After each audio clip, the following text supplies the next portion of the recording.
The book of Iyov, Job, chapter 20. Tzofar the Na amati replied, "My thoughts are pressing me to answer. I feel such an urge to speak. I have heard reproof that outrages me, but a spirit past my understanding gives me a reply. Don't you know that ever since time began, ever since humans were placed on earth, that the triumph of the wicked is always short-lived, and the joy of the ungodly is gone in a moment? His pride may mount to the heavens, his head may touch the clouds, but he will vanish completely, like his own dung. Those who used to see him will ask, 'Where is he?' Like a dream he flies off and is not found again. Like a vision in the night he is chased away.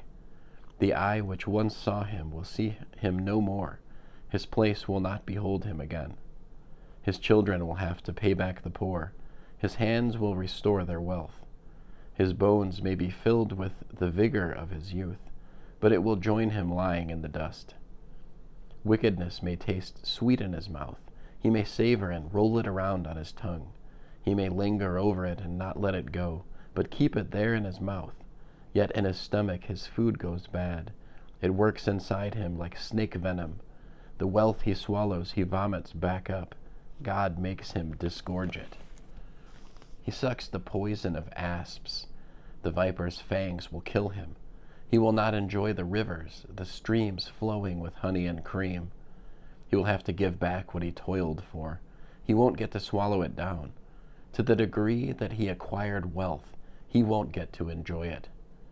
For he crushed and abandoned the poor, seizing houses he did not build, because his appetite would not let him rest. In his greed he let nothing escape. Nothing is left that he did not devour. Therefore his well-being will not last.